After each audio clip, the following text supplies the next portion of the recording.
Good evening, everybody, and councilors, officers, and member of the public. Before the meeting commences, please be aware there are no planned fire drills.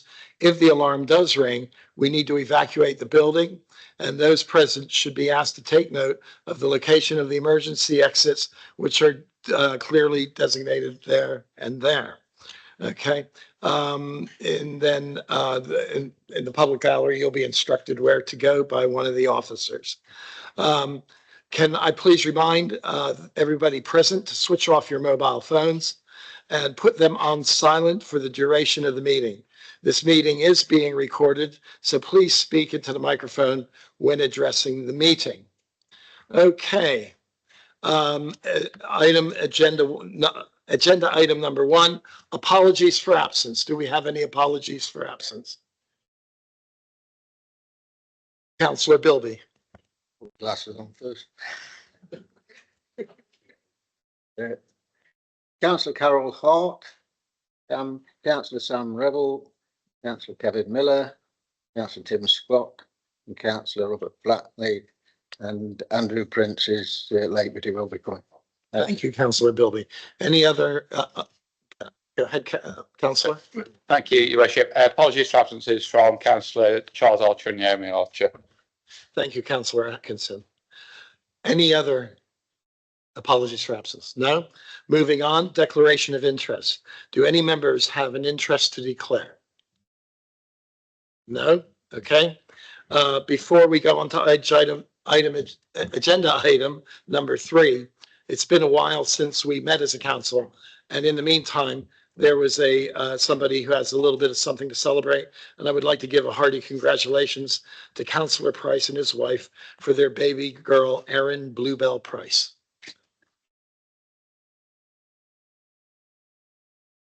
And, now, agenda item 3, which is the appointment of the chief executive and proposed changes to the corporate management structure. The officer of legal it would like to talk about issue or thing of clarifications. Thank you, Chair. So it's just a point of clarification in relation to recommendation 2D, where it references that to delegate authority to the chief executive to undertake the recruitment process, including to bring in external support. Generally, with this type of recruitment of chief officers, it would be for the appointments panel to instruct any external recruitment agency to undertake the beginning of the recruitment process. So this delegation is to allow the chief executive to start that process and to instruct the external support if required. Given where we are with LGR, this should speed up the process. Sorry. It should speed up the process. So I just wanted to make that point of clarification. When we get to the point that we have candidates who are ready to be interviewed, then it would be reverted back to the appointments panel, which is the correct process to follow. Thank you. Okay, thank you. I will invite Councillor Dawson to present the item. Thank you, Mr. Mayor.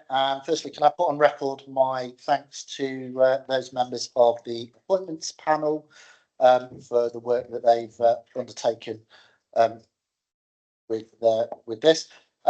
I'd formally like to propose the recommendations as set out in the report, paragraph 2, A to F.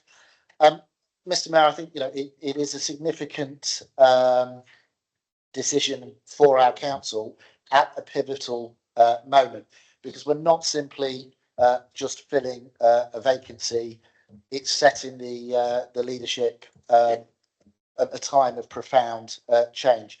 And the report is clear that this appointment sits alongside that wider organisational shift. It strengthens the senior structure, increasing the capacity, which obviously, as the report has mentioned, has been an issue, and it was picked up in the peer review. And obviously, it's preparing the authority for the demands that will inevitably lie ahead. Members will be very aware that local government is obviously entering a significant period of reform with LGR on the horizon.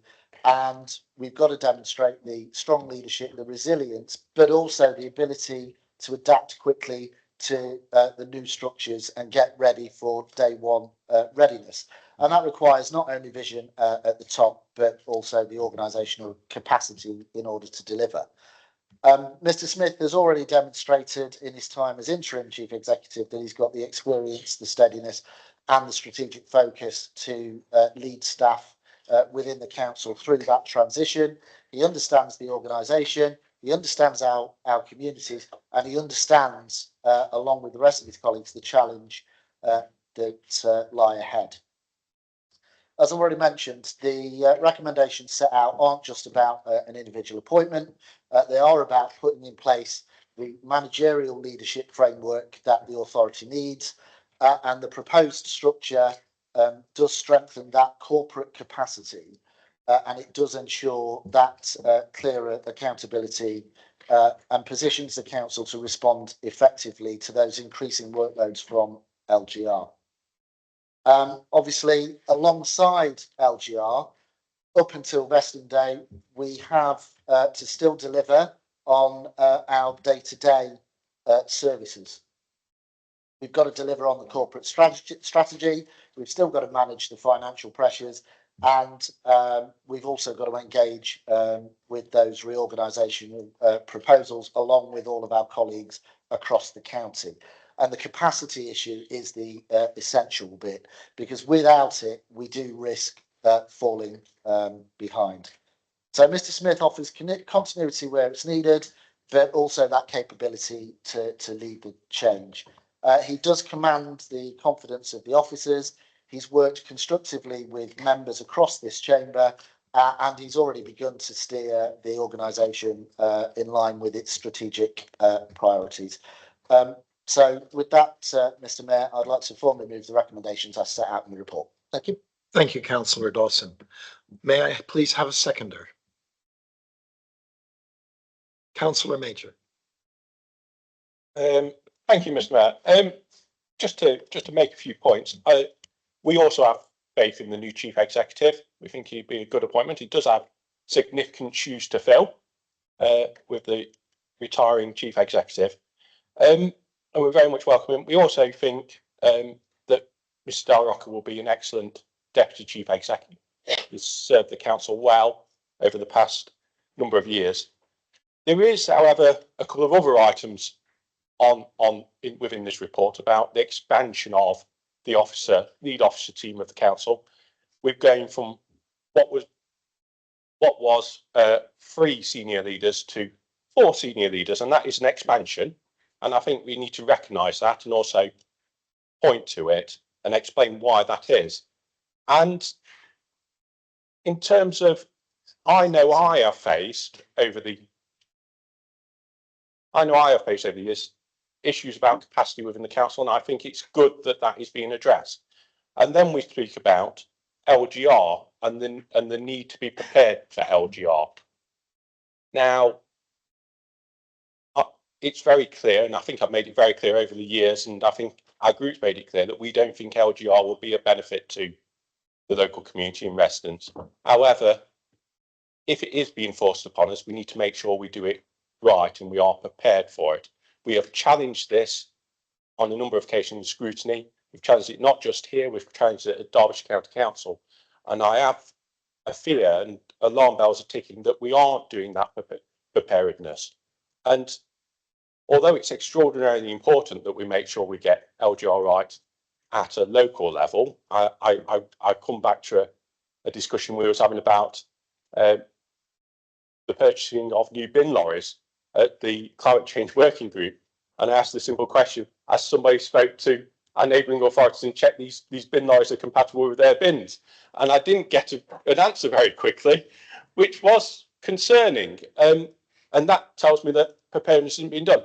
But it's really important, that issue, because you could potentially waste money on being. But what really worries me is at Derbyshire, I worry because we've got to disaggregate some very complex services like children's services and reaggregate them together. And I am not convinced that work is being done. We continuously ask questions on it at scrutiny there. We continue to ask questions on the things around it at scrutiny and after presentation, and we are not getting them. And although traditionally I think I've been skeptical about increasing the senior leadership team, I think it's essential that it happens, because if we don't, even though I don't want to see it happen, I think we'll end up with just costing residents even more money because of harmonisation of council tax. If we don't get this right, especially in services like children's services, really bad things can happen that could really damage individuals' lives. So I am pleased that we're putting the resources into this, because if we don't get this right, it's going to be very detrimental. And that's why I'm happy to second the report, Chair. Thank you very much, Councillor Major. Are there any other additional speakers? Councillor Everett?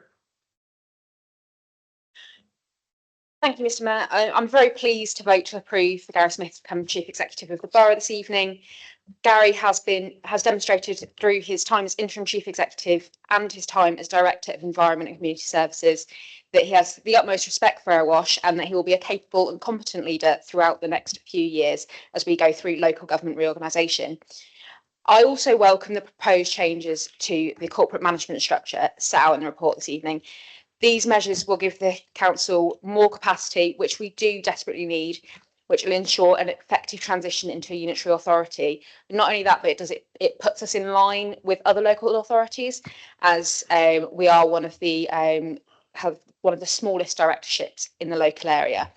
But I'd just like to finish by saying congratulations to Gary. I look forward to continue working with him in the years to come. Thank you, Councillor. Councillor McGuinness. So I would just like to make it clear that when Gary joined the council, I think 2021, 2022, I thought he was an absolute breath of fresh air, really. He really is a doer, not a blocker.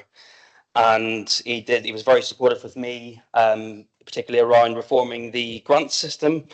And I'm a big fan, and that's why I want to make that clear, because I wish these recommendations were separated, because in regards to LGR in general, it was all about saving money. That's how it's meant to be sold to the residents. So and I've worked with Somerset Council very closely over the last few years, and they've hardly saved anything from speaking to many of the staff there.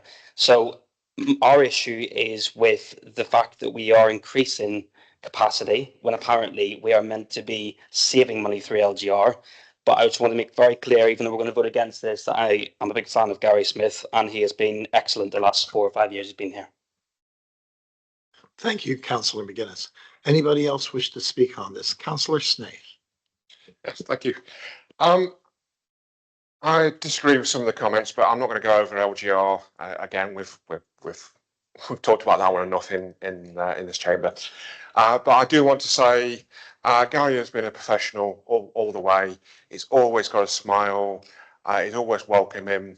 He is a consummate professional, and I know it may be a little bit preemptive, but I'd like to officially put my congratulations to him on record. Thank you. Thank you, Councillor Snaith. Does anybody else wish to speak on this issue? No? So then the recommendations have been moved and seconded. Can I please request a vote? All those in favor, please raise your hands. All those against? All those who wish to abstain? The motion is passed.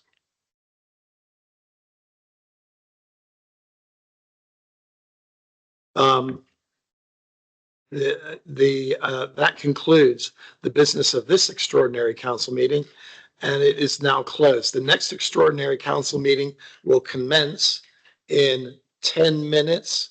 So we'll make it, it is 7:15. We'll all be back here ready to go at 7:25. Thank you.